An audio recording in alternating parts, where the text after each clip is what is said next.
Acompaña al periodista Camilo Rodríguez en su recorrido por los templos más bellos y más interesantes del país en el programa El Loco de las Iglesias, los jueves a las 10:30 de la noche, con repetición los viernes a las 6:30 de la mañana y a las 2:30 de la tarde. Solo por Expert TV, Canal 33.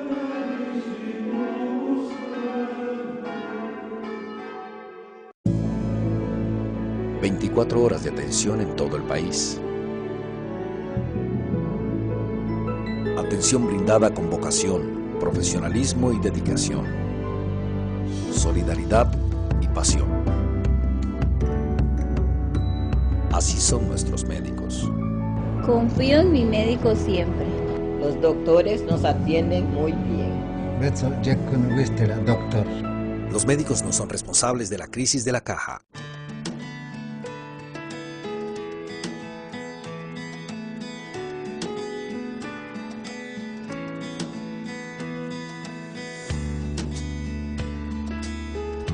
Autor de más de 35 libros, va a llegar a 40 porque pronto va a salir su libro número 39, el doctor Juan Jaramillo Antillón, de 78 años, con sordera profunda en este momento de su vida, se conserva lúcido y ha hecho una gran labor. Autor de esta gran cantidad de libros y de 1500 artículos en prensa costarricense, él es una eminencia y es una leyenda viva de la salud en Costa Rica. Vamos a hablar con él de sus libros. Primero me interesa que usted me cuente, porque en las entrevistas anteriores me contó que era muy malo en ortografía, y cómo es que usted ha podido publicar tantos libros y qué significan los libros en su vida. Bueno, yo creo que para ser un buen escritor, no bueno en calidad, sino para ser escritor, lo primero hay que ser un buen lector. Y yo desde pequeño era un aficionado a la lectura tremenda, ¿verdad? Todo lo que me caía en la mano lo leía. Yo le decía a usted que increíblemente mi papá me enseñó a leer a los 5 años, ¿verdad? Yo a los 5 años leía corrido, leía revistas como Pipafi y Milique en Argentina, ¿verdad? Me aficioné a leer y yo he llegado a la conclusión de que entonces muchísimo de lo que yo leía, era muy fácil de transmitirlo a la gente en los diferentes campos de que yo abarcaba, ya fuera la ciencia, ya fuera la historia, ya fuera la filosofía, ya fuera la política. Yo tenía la impresión de que uno debía facilitarle al lector común, al lector corriente, el conocimiento que existe en esos libros de esos grandes autores, que no los lee la gente porque los encuentra aburridos, porque los encuentra muy difíciles, ¿verdad?, de leer. Y entonces siempre me propuse al leer un libro, por ejemplo, hacer un resumen, simplificar lo que el escritor quería significar, para que el día de mañana yo pudiera transmitírselo a las personas. Yo diría que en muchos aspectos yo he sido un comunicador, ¿verdad? Un individuo que lee, absorbe el conocimiento y después lo trata de transmitir en la forma más sencilla, sobre todo en el campo científico, al lector común, al lector usual, ¿verdad?, que de lo contrario no se metería a leer estas cosas. Por otro lado, yo tengo muy claro que nadie inventa nada, ¿verdad? Todos debemos a otros que nos han precedido los conocimientos que nosotros tenemos. Simplemente los mejoramos o les cambiamos la forma de ser, pero siempre hay detrás de lo que uno ha escrito, pues hay el conocimiento de otros que se lo han proporcionado a uno, ¿verdad?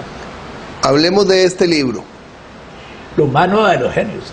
Es un libro tremendamente interesante en este sentido. Uno está acostumbrado a conocer a los genios a través de sus obras y sus realizaciones. Por ejemplo, Albert Einstein, ¿verdad? Todo el mundo sabe que fue el inventor de la bomba atómica, para ser más sencillo, que es el inventor de la teoría de la relatividad, pero nadie sabe que era un misógino, un individuo despreciable desde el punto de vista del trato con las mujeres, que menospreciaba a las esposas que tuvo, les trataba muy mal, ¿verdad? A sus hijos los trataba muy despectivamente. Entonces yo quise presentar en este libro, digamos, al individuo, al científico, al filósofo, al poeta o al escritor o al pintor, como en su grandeza, y a su vez señalar lo que era, cómo eran de parecidos a nosotros, llenos de defectos y llenos de virtudes al mismo tiempo. Recordamos este libro, vamos con Mozart. Mozart es uno de esos ejemplos extraordinarios, ¿verdad? Mozart no tuvo ninguna formación cultural, ¿verdad? Excepto la que le dio su padre, que desde chiquito le empezó a enseñar a tocar música, a piano y a componer. Nunca tuvo contacto con niños, con estudiantes de primaria y de secundaria, no lo metió nunca en ningún colegio. Entonces, este niño, que era un genio musical, en realidad era un inadaptado en la sociedad. Cuando lo llevaban a las fiestas con los reyes, con los príncipes, a los grandes palacios, se comportaba muy malcriado, muy agresivo, muy vulgar, porque nunca tuvo contacto con menores, le pegaba a los chiquillos. A las princesas les decía que iban a ser esposas de él o que iban a ser queridas de él. Es decir, él no tuvo una educación simple y buena como tiene cualquier niño, sino simplemente lo educaron en el campo musical. Su padre, todo el responsable de las actuaciones que él tenía cuando se le salía fuera, digamos, cuando se comportaba mal, agresivo, malcriado, fuera del lugar. No se debieron a que su genio no le provocaba eso, no, simplemente a falta de educación. Entonces yo presento a Mozart como era en realidad su vida de niño y su vida de adulto y todas las dificultades que tuvo, ¿verdad? Beethoven, por el contrario, era extraordinario, ¿verdad? Beethoven, para empezar, tenía una personalidad tremenda, ¿verdad? Era tremendamente agresivo, tremendamente capaz, pero Beethoven, al revés de Mozart, no era un genio musical joven, incipiente. Mozart era genio desde niño. Beethoven, su genialidad se desarrolló a través de los años, ¿verdad? Beethoven comenzó a componer música ya buena cuando tenía 25 años, ¿verdad? Sinfonías y conciertos. Mozart empezó a componer a los 6 años, ¿verdad? La diferencia se debió a que Beethoven tuvo un padre alcohólico, un padre muy agresivo que le pegaba a él y a la mamá. Beethoven no tuvo una infancia educado musicalmente, sino que él se fue educando poco a poco porque vieron su capacidad para tocar el piano, ¿verdad? Y Beethoven tuvo un problema, desde joven era sordo, ¿verdad? Y entonces los sordos tienden a extraerse, a retraerse a sí mismos en la sociedad. Y él comprendió que esa sordera lo empezaba a afectar cuando empezó a ver que no escuchaba a los cantantes detrás de la orquesta, cuando él dirigía hacia el público y no escuchaba a los cantantes. Esa sordera se reflejó en Beethoven, en que se convirtió en un misántropo. Beethoven era un amante de las mujeres, adoraba a las mujeres y nunca pudo tener una mujer y nunca pudo tener una esposa. ¿Por qué razón no pudo tener, al revés de Mozart, que tuvo esposa y tuvo muchas queridas? Porque les tenían miedo a las mujeres, les tenían miedo porque no se podía relacionar con ellas, porque les faltaba la audición y no podía hablar bien con ellas. Además, porque nunca tuvo una preparación cultural del campo social como si tuvieron otros músicos de su época, ¿verdad? Beethoven era un genio explotado a través de los años. O sea, su conocimiento y su preparación fueron el genio de viejo, no de viejo, sino de mayoría, ¿verdad? Beethoven, toda su producción musical es de 25 años a 50 años, ¿verdad? Ahí, si Beethoven no hubiera vivido en esa época, no hubiera producido la Novena Sinfonía, por ejemplo, ¿verdad? Sí. Miguel de Cervantes. Miguel de Cervantes. Bueno, Miguel de Cervantes, yo creo que en cierta forma las aventuras de Don Quijote revelan la vida de Miguel de Cervantes, ¿verdad? Miguel de Cervantes fue un extraordinario aventurero, ¿verdad? El manco de Lepanto, no es cierto que le dejaron herida una mano, no es que no es manco, como dicen, hay que creer que le faltaba una mano, no, tenía lesionada una mano y no la podía movilizar porque peleaba mucho. Él andaba en barco y peleaban contra los corsarios, ¿verdad? Los españoles, y por años trabajó en eso. Estuvo preso como 5 años en una cárcel, bereberi, en las costas de África, y salió de ahí convenciendo a los captores que él era un hombre bueno, que él era un escritor, que era un hombre muy capaz. El Quijote de la Mancha que en realidad es un reflejo de sus aventuras, pero nada más que trasladado a un hombre bueno, a un hombre que quería ofrecer lo mejor de sí para cambiar al mundo, ¿verdad? Por cierto que la relación de Don Quijote con Sancho Panza nadie se le explica, porque Don Miguel de Cervantes nunca tuvo un Sancho Panza, pero esa relación entre amigos, el amigo digamos mentalmente desquiciado, pero que era el amo de Sancho Panza, que comprendía que su amo estaba mal de la cabeza, pero que lo quería mucho y que había que ayudarlo porque lo único que trataba de hacer el bien, esa relación de amistad, ese sello, esa forma, ese concepto de que el amigo debe hacerlo en cualquier situación, no la tuvo Cervantes. Eso fue una creación de él, ¿verdad? Cervantes fue un triunfador al final, ¿verdad? En el campo del teatro nunca prosperó, ¿verdad? Me dice Cervantes, increíble, a diferencia de Shakespeare, Cervantes fue grandioso en el ensayo, ¿verdad? Fue grandioso en la novela, la novela más grande que se ha escrito aparentemente para muchos, es el Don Quijote. Por cierto, que a mí me parece una idiotez que lo enseñen en el bachillerato, ¿verdad? Yo leí a Don Quijote del bachillerato 3 veces, ¿verdad? Y nunca lo comprendí bien. Lo he venido a comprender con los años cuando lo he leído y lo he releído, y entonces uno entiende todas las facetas que tuvo Don Quijote de hombre bondadoso que se enfrentaba a un mundo malo, ¿verdad? William Shakespeare. Bueno, William Shakespeare es un dramaturgo clásico del mundial, ¿verdad? El mejor dramaturgo de habla inglesa, ¿verdad? Para muchos William Shakespeare no existió, ¿verdad? Creían que no había existido. Mucha gente opinaba que ese escritor y ese dramaturgo no había existido, pero en realidad sí existió. No solo existió, sino que fundó un teatro para sus propias comedias, ¿verdad? Y en el teatro la representaba él, y además era actor, y además de escritor de los dramas, ¿verdad?, teatrales que escribía. Lo que es extraordinario, que nadie se ha podido explicar, es cómo tuvo tantos conocimientos un individuo al que se desconoce su infancia y juventud. No se sabe nada de la infancia y juventud. Se empezó a conocer de él cuando se casó y tuvo hijos en un lugar, ¿verdad?, en un lugar en Inglaterra donde vivía, pero no se conoce su infancia y juventud, por lo tanto no se conoce como Jesús, cómo sabía tanto, ¿verdad?, cómo sabía tanto de Otelo, cómo sabía tanto de las casas reinantes de Inglaterra, de las casas reinantes en Italia, cómo sabía tanto sobre la guerra, cómo sabía tanto sobre la paz, cómo sabía tanto sobre el amor, como Romeo y Julieta, como escribir esos poemas, ¿verdad? Era increíble la cantidad, el cúmulo de preparación intelectual de este hombre, que incluso se pensaba que no existía, que eran otros los escritores, ¿verdad? Pero posiblemente los mejores dramas del mundo, como Otelo, ¿verdad?, han salido de manos de Shakespeare, ¿verdad? Vamos a un corte, ya casi regresamos.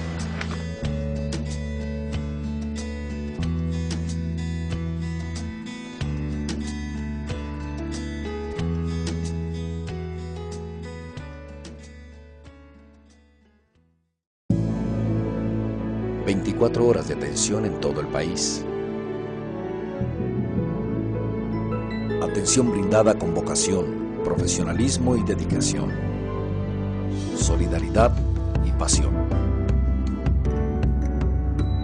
Así son nuestros médicos. Confío en mi médico siempre. Los doctores nos atienden muy bien. Los médicos no son responsables de la crisis de la caja.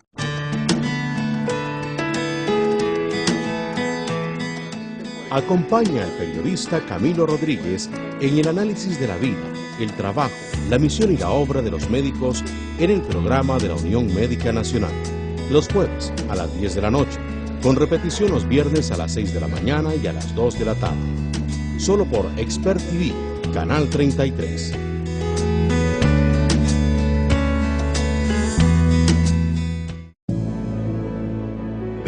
Horas de atención en todo el país.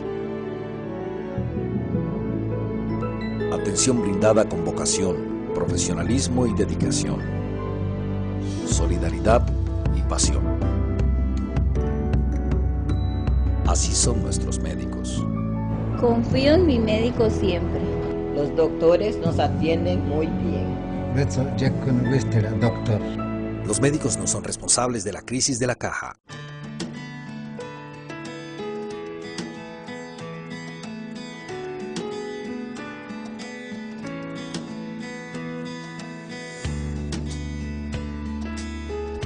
Estamos con el doctor Juan Jaramillo Antillón, autor de 38 libros, toda una autoridad en el ámbito de la salud, exministro de salud en el gobierno de Luis Alberto Monge, profesor universitario de medicina durante 40 años y quien ha escrito muchísimo de muchos temas, no solo de medicina.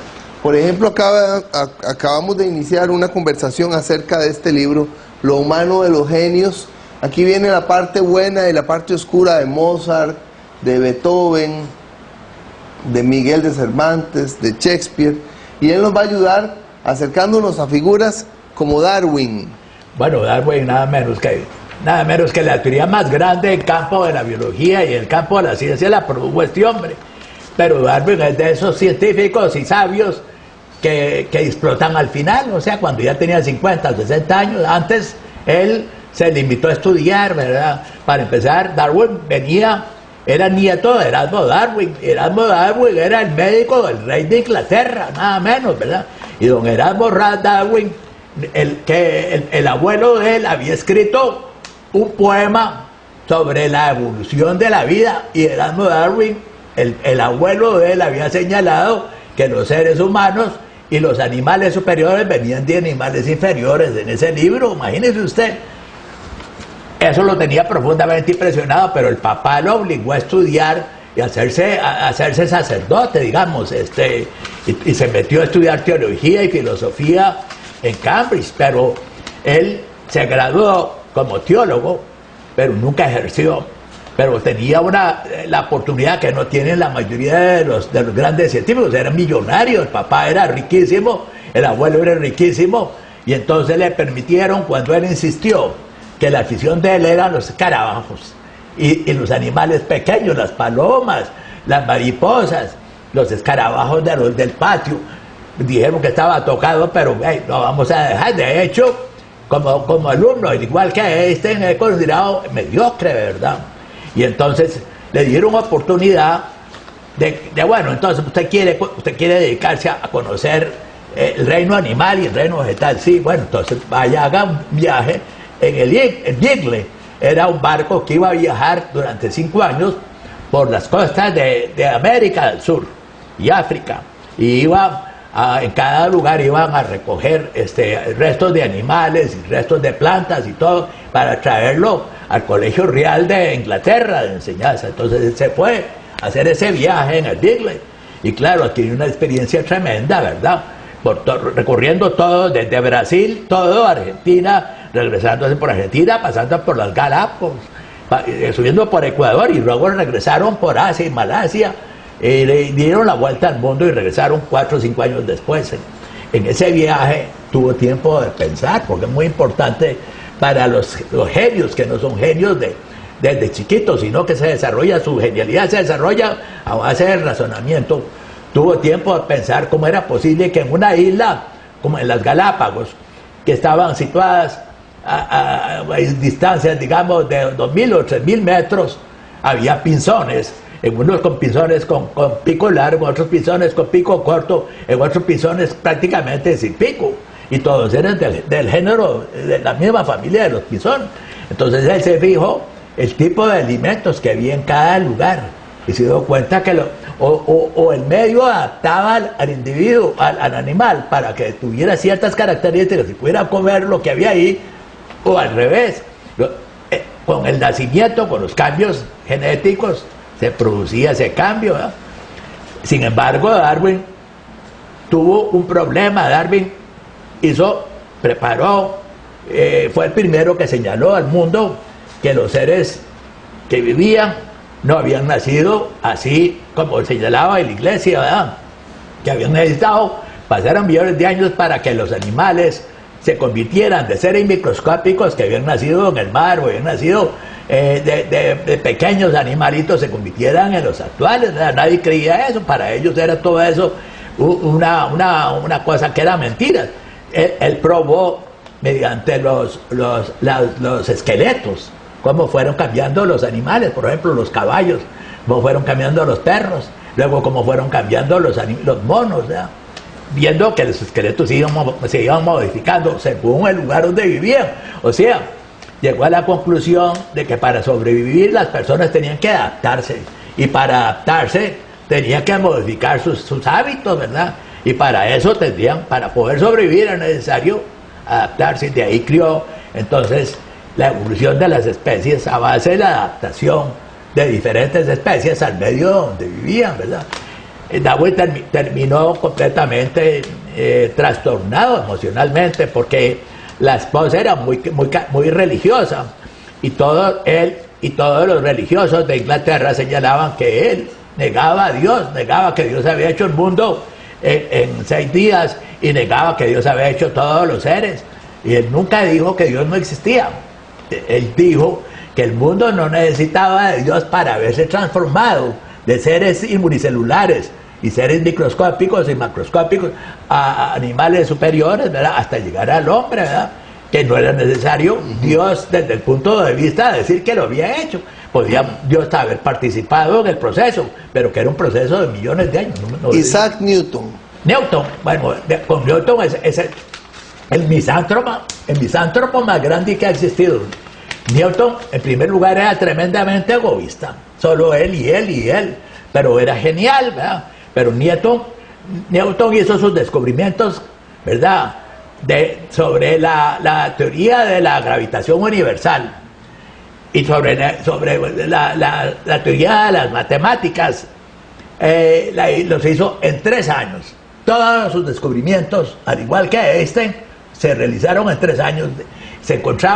Entró una epidemia, una peste en Inglaterra, y entonces él se trasladó a vivir a una finca con los primos, y en la finca desarrolló la teoría de la relatividad universal. Era un matemático más genial, ¿verdad? Tenía una capacidad de matemática genial, y entonces desarrolló en 3 años toda su teoría, la teoría de la luz, la teoría de la gravitación, etcétera, todo lo que produjo. Pero Newton tenía un problema, era muy egoísta.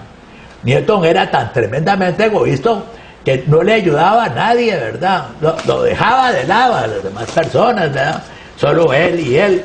Incluso con Leibniz, era un matemático alemán que había descubierto el cálculo infinitesimal y lo había descrito.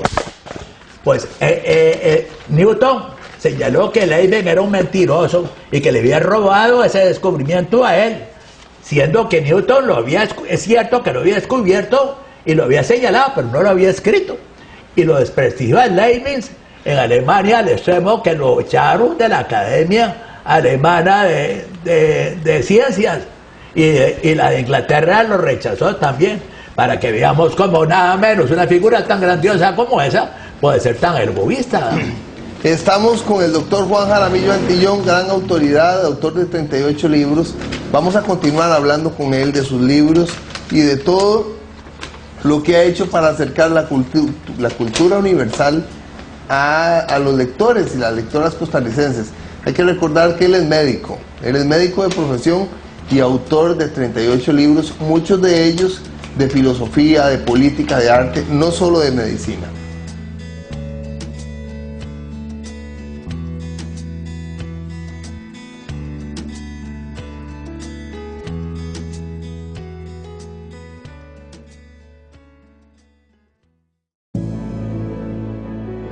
Horas de atención en todo el país. Atención brindada con vocación, profesionalismo y dedicación. Solidaridad y pasión. Así son nuestros médicos. Confío en mi médico siempre. Los doctores nos atienden muy bien. Los médicos no son responsables de la crisis de la caja. Acompaña al periodista Camilo Rodríguez en su recorrido por los templos más bellos y más interesantes del país en el programa El Loco de las Iglesias, los jueves a las 10:30 de la noche, con repetición los viernes a las 6:30 de la mañana y a las 2:30 de la tarde. Solo por Expert TV, Canal 33.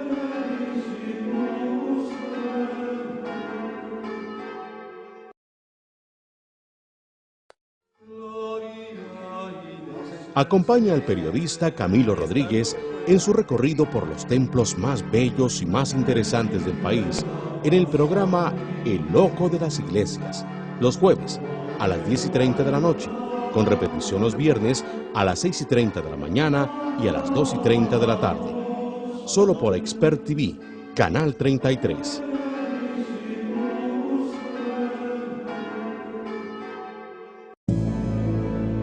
...24 horas de atención en todo el país. Atención brindada con vocación, profesionalismo y dedicación. Solidaridad y pasión. Así son nuestros médicos. Confío en mi médico siempre. Los doctores nos atienden muy bien. Los médicos no son responsables de la crisis de la caja.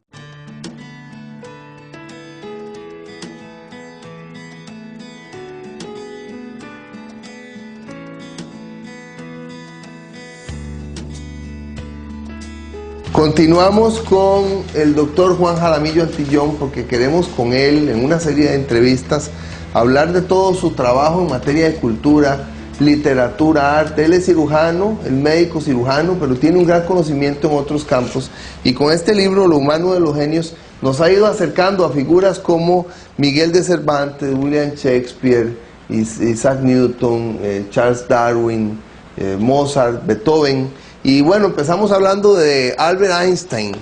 Bueno, Einstein es una figura extraordinaria, ¿verdad? Ver a Einstein, su cara es como ver, digamos, un profeta. En realidad, cada vez que usted abre el portón de su garaje con el aparatito, eso es la célula fotoeléctrica, es el invento que le dio el premio Nobel a Einstein. El premio Nobel a Einstein no se lo dieron por su fórmula de la velocidad de la luz al cuadrado, que la energía y la materia eran equivalentes y se podían combinar, ¿verdad?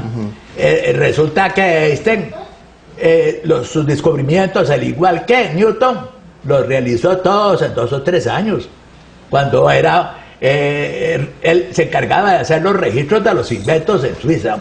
Einstein tenía el problema de que durante toda su primaria y secundaria fue considerado prácticamente un imbécil o un retrasado mental, porque no ponía atención a nada. Lo único que ponía atención era a las clases de matemáticas, o lo demás no, al extremo que tuvo que sacarlo la mamá del colegio y educarlo, ayudarlo y educarlo a ella, ¿verdad? Bueno,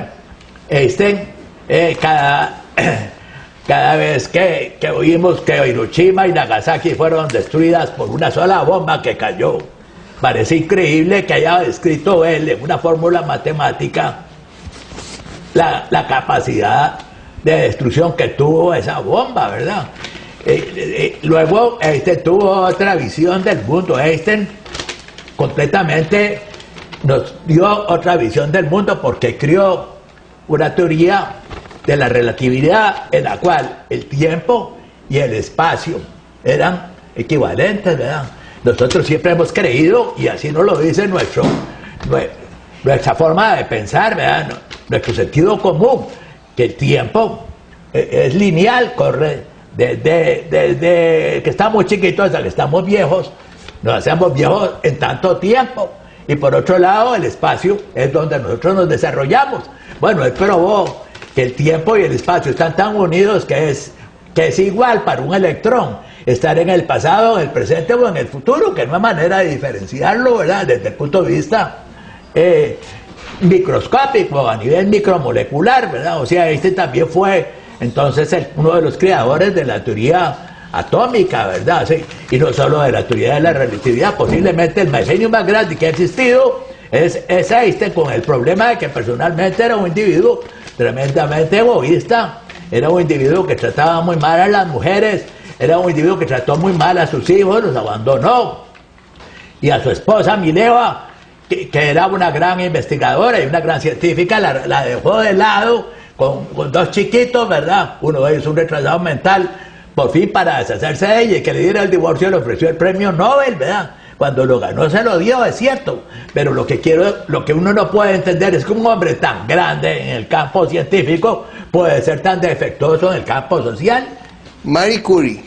Marie Curie es la mujer más extraordinaria que ha tenido el mundo, yo creo, por una sencilla razón. Era una polaquita, vivió en Polonia, un país dividido por los alemanes, ¿verdad?, que la habían usurpado, y los rusos, y hizo su carrera como maestra, pero ella quería convertirse en química y física teóricas, pero no podía estudiar eso en Polonia. Entonces decidió ir al país del machismo, que era Francia, y nada menos que ir a la universidad más prestigiada de Francia, ¿verdad?, donde desgraciadamente en el campo de la física, en la universidad, en el campo de la física y la química no había mujeres.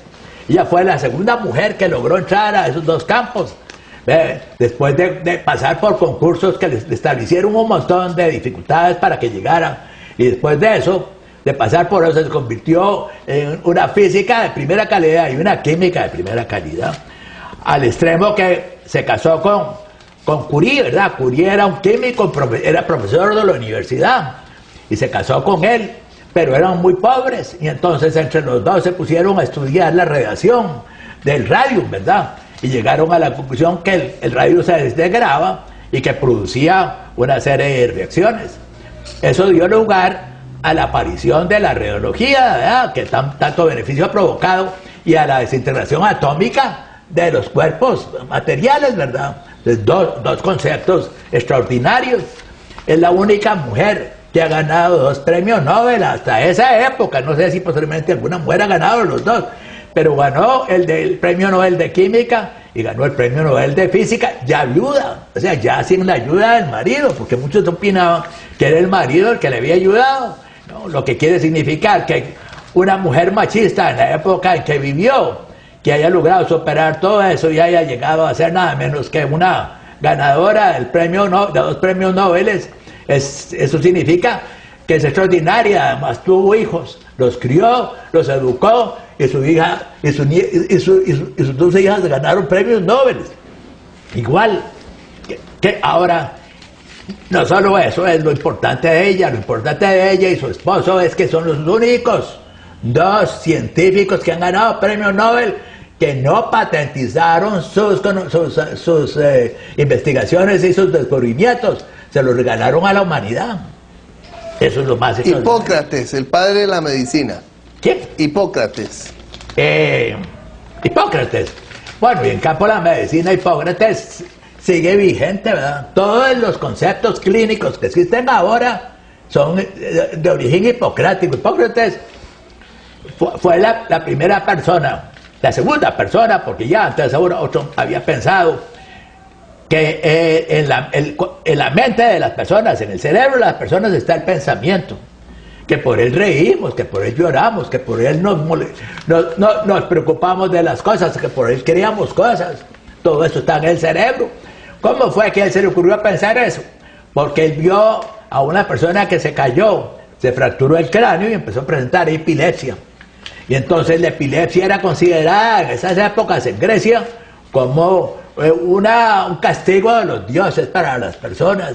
Y él logró quitarle las escaras a esa persona, y al quitar las escaras de hueso se le disminuyeron las crisis de epilepsia. Hipócrates crió el método científico a la par de la cama de los enfermos, o sea, de ver al paciente, interrogarlo, explorarlo, hacer comparación con otras enfermedades y hacer el diagnóstico. Eso en la actualidad es lo que enseñamos a los estudiantes de medicina, eso se llama semiótica, o manera de explorar y hacer diagnósticos. Todos los conceptos hipocráticos siguen presentes, lo único que no está presente es que Hipócrates jamás hizo el juramento hipocrático, ¿eh? El juramento hipocrático es de un grupo de pitagóricos religiosos, médicos, que que criaron ese juramento que está lleno de cosas que no son correctas, ¿verdad? Hipócrates jamás no tuvo nada que ver con el juramento hipocrático. No debería seguir haciendo el juramento hipocrático, sino el juramento de Maimónides, que es el mejor juramento que hay médico. Pasteur. Pasteur era otro egoísta, pero genial, un egoísta genial. Pasteur era un investigador nato, ¿verdad? Investigaba desde joven las levaduras, y resulta que las levaduras, él se dio cuenta, los dueños de los viñedos, cuando producían el vino, la mayoría del vino se les descomponía muy rápidamente. Si no lo sacaban rápido y lo producían rápido, el vino se agriaba. Entonces Pasteur simplemente estudió el vino, vio que existían unas esporas o unos honguitos, y que esos honguitos eran los que se destruían cuando se comenzaban a enfriar. Entonces destruían todo el resto del vino. Entonces se le ocurrió calentar el vino, una prueba muy sencilla, y al calentar el vino destruyó las esporas de esos hongos y el vino se pudo conservar. De ahí vino lo que se llama la pasteurización de la leche, que tanto bien le he reportado a los niños, ¿verdad? Es calentar la leche para matar las bacterias. Pasteur tuvo mucho que ver, ¿verdad? En el sentido de la aparición de su vacuna, de su vacuna para el ganado, de la viruela. La anterior la había hecho un inglés, pero él fue el que proporcionó el medio para poder producir la vacuna de la viruela y muchas vacunas más. Él tuvo 10 asistentes, grandes científicos y descubridores todos de vacunas y descubridores todos de hechos científicos muy importantes, y sin embargo nunca les dio reconocimiento a ellos. Muchos de los descubrimientos que hizo fueron creados por los ayudantes de él y nunca les dio reconocimiento. Era un tremendo egoísta, ¿verdad? Incluso la pasteurización ya anteriormente se había hablado de ella en algunos libros científicos y él no dio reconocimiento a ello, aunque nunca se expuso como teoría científica, sino como un proceso, ¿verdad? Estamos con el doctor Juan Jaramillo Antillón, estamos hablando de los grandes genios de la humanidad. Él es médico cirujano, tiene 78 años, tiene una sordera profunda. Hicimos un guión entre los dos y entonces él sabe lo que yo le voy diciendo, aunque no me escuche. Vamos a un corte, ya casi regresamos.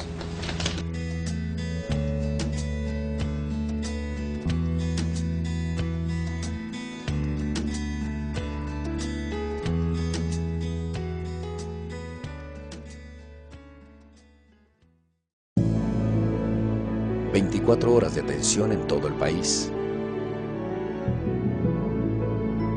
Atención brindada con vocación, profesionalismo y dedicación.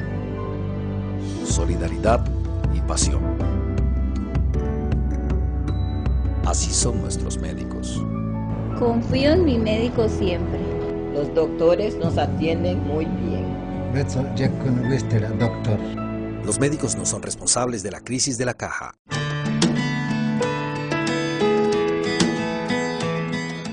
Acompaña al periodista Camilo Rodríguez en el análisis de la vida, el trabajo, la misión y la obra de los médicos en el programa de la Unión Médica Nacional, los jueves a las 10 de la noche, con repetición los viernes a las 6 de la mañana y a las 2 de la tarde.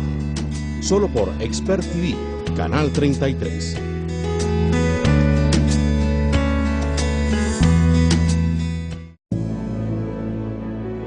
Horas de atención en todo el país. Atención brindada con vocación, profesionalismo y dedicación. Solidaridad y pasión. Así son nuestros médicos. Confío en mi médico siempre. Los doctores nos atienden muy bien. Los médicos no son responsables de la crisis de la caja.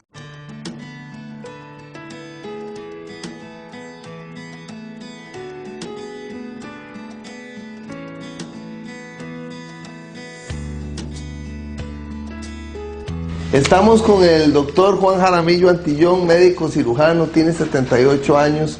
padece sordera profunda y padece de la sordera desde que tenía 25 años. Es un gran genio de este país, ha publicado 38 libros, hemos hablado con él sobre genios de la humanidad. Leonardo da Vinci. Bueno, para muchos Leonardo da Vinci ha sido el genio más grande que ha existido en el campo de la composición arquitectónica, en el campo de la pintura, y etcétera, etcétera, y en el campo hasta de la escultura. Pero la realidad es que si bien la pintura más reconocida del mundo es la Madonna, ¿verdad? La Gioconda, ¿verdad? Que está en el Louvre y que él la pintó, ¿verdad? Y que es una maravillosa y esplendorosa figura. La verdad es que Da Vinci, para los años que vivió, hizo muy pocas obras extraordinarias, ¿verdad? Desde el punto de vista de utilidad y de empleo. Si vos quitas esta y 4 o 5 Madonas que pintó y que están en exhibición en varios museos, y quitas la Santa Cena que él pintó, que por cierto él no le pintó la cara a Jesús, porque no pudo observar en la población una cara que pudiera simplificar, ejemplarizar quién era Jesús. Se supone que él pintó la cara de Jesús, pero muchos piensan que fueron sus ayudantes los que le dieron toques para terminar de verdad, porque él no terminaba nada, ¿verdad? Las pinturas que hizo, todas las dejó, las pinturas grandes que él elaboró las dejó a medio palo. Era un inconcluso, ¿verdad? Si bien los bocetos... Pero un genial. No, desde el punto de vista del pintor, sus 4 o 5 pinturas son extraordinarias, pero si como conjunto para los años que vivió, él era un ingeniero, se puso a producir cañones y puentes para la guerra, ¿verdad? Eso no tenía utilidad desde el punto de vista intelectual o desde el punto de vista, digamos, pictórico o escultural. Él nunca hizo una escultura extraordinaria que se pueda hablar de escultura importante que hizo. Y los murales que él realizó, todos los murales se perdieron porque los dejaba inconclusos. Él experimentaba mucho con pinturas, con diferentes tipos de pinturas, y al final las pinturas se borraban, ¿verdad? Fue un genio porque si uno lee todos los códigos de Da Vinci, como dicen, los códigos que dicen, los códices, como lo dicen, ve que por ejemplo le inventó el helicóptero, pero en realidad lo que hizo fue un esbozo de un helicóptero. Él hizo un esbozo de un avión, ¿verdad? Él hizo un esbozo de un esqueleto. En fin, lo que sí era genial era para dibujar el cuerpo humano. Es la persona que mejor ha dibujado el cuerpo humano en cuanto a corazón, en cuanto a un embarazo con un niño adentro, en cuanto a los huesos, ¿verdad? Él estudió con un famoso médico anatomista, y entonces fue extraordinario en ese campo, y en que casi nadie le da importancia, ¿verdad? En ese sentido a él, ¿verdad? Miguel Ángel. Bueno, Miguel Ángel sí es el genio universal, ¿verdad? Yo creo que quien ha estado en la Capilla Sixtina y ha visto esas figuras de Miguel Ángel ahí, solo un Dios pintor puede haber realizado todas esas cosas, puesto para arriba, pintado ahí durante varios años, ¿verdad? Si uno entra al Vaticano y ve Jesús acostado en los regazos de su madre, ¿verdad? Y que por cierto no tenía el nombre de este escultor, sino que cuando lo oyó que la gente decía eso lo hizo otro escultor, fue y al día siguiente talló en la faja que tiene la Virgen, aquí talló, lo hizo Miguel Ángel Buonarroti. Bueno, cuando vos vas a ver el Moisés, ¿verdad? Son figuras extraordinarias. Con quien haya estado en Florencia, haya ido al Museo de Florencia, ¿verdad? Y haya visto las figuras que hizo él de los grandes florentinos, o quien haya visto el David, ¿verdad? Miguel Ángel. Desde el punto de vista de esculturas, no existe un hombre, ningún escultor en el mundo tan gigantesco como Miguel Ángel. Y desde el punto de vista de los murales, jamás, ni siquiera a Da Vinci se le quita se le acerca a las medias de este hombre en ese sentido, ¿verdad? Vamos a pasar a hablar de este otro libro que se llama Conversaciones con las grandes figuras de la historia. ¿Qué significa este libro para usted? Conversaciones con las grandes figuras de la historia, yo las empecé escribiendo como usted, que ha escrito muchos libros. Empecé escribiendo en la prensa 2 o 3 páginas de cada persona, al revés de aquí, que son 25 o 30 páginas cada biografía. Empecé escribiendo biografías de lo más importante de cada figura histórica, de las que yo considero las figuras más grandes de la historia del mundo, ¿verdad? Y entonces se me ocurrió, la editorial me propuso que porque yo no, todo eso que había escrito, le ponía referencias, lo ampliaba un poquito, no mucho, para darlo, para que los lectores comunes, esto no es para que lo lean intelectuales, ¿verdad? Para que lo lean personas versadas en el campo de la filosofía, la literatura, la historia, la política, la guerra. Esto es para que lo lean las personas comunes. Y si les agrada la figura, tengan referencias para ponerse a estudiar más profundamente a cada uno, ¿verdad? Vamos a hablar ahora de este otro libro. Este otro, la conducta animal del ser humano. La pretensión mía fue escribir que el ser humano está formado por 2 procesos. Es decir, su conducta, su comportamiento en la vida, desde que nace hasta que muere, se debe a 2 procesos. Uno, la herencia biológica, ¿verdad? Se heredan genes que te dan el pelo, la cara, la figura, todo. Pero antes se creía que todo lo que era conducta no heredada, no tenía nada que ver, sino que era un comportamiento que se adquiría con el ejemplo que le daban los padres, los amigos, en el hogar, en la escuela, en el ambiente.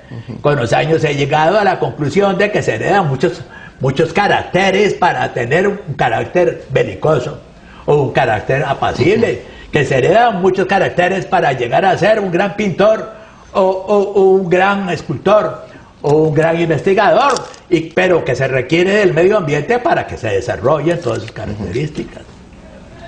Este libro Cáncer resume toda la experiencia del país del cáncer. Yo logré que 20 oncólogos de Costa Rica se pusieran de acuerdo conmigo y escribieran el segundo tomo. Yo escribí el primer tomo, las generalidades del cáncer en el país y en el mundo. O sea, comparamos Costa Rica, las enfermedades cancerosas de Costa Rica con el resto del mundo. Y el segundo tomo, cada especialista me hizo un estudio. Por ejemplo, un neurocirujano me escribió los tumores del cerebro, un especialista en ortopedia me escribió los tumores de hueso, un hematólogo los tumores de la sangre, así. Entonces Costa Rica pudo tener un libro donde se pudiera nuestro medio ambiente en el campo del cáncer con el ambiente de otros países, las diferencias que tenemos con otros países. Eso fue la pretensión de ese libro. Gracias, doctor Juan Jaramillo Antillón, por compartir con nosotros mucho de lo que usted ha podido escribir, de sus 38 libros en sus 78 años de vida. Gracias por acompañarnos. Gracias al doctor Edwin Solano Alfaro, presidente de la Unión Médica Nacional, del señor Alexander Azofeifa Monge, gerente de la Unión Médica Nacional. Gracias a Javier Murillo, a José Joaquín Chaverri. Gracias de la misma manera a Diego Blanco, que es el editor y productor de este espacio. Gracias a usted por acompañarnos, que esté muy bien.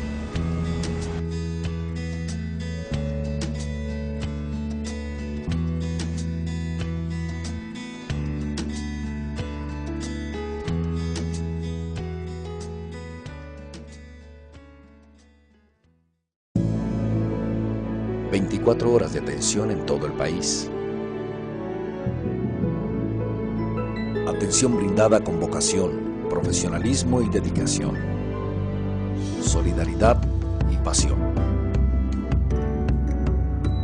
Así son nuestros médicos. Confío en mi médico siempre.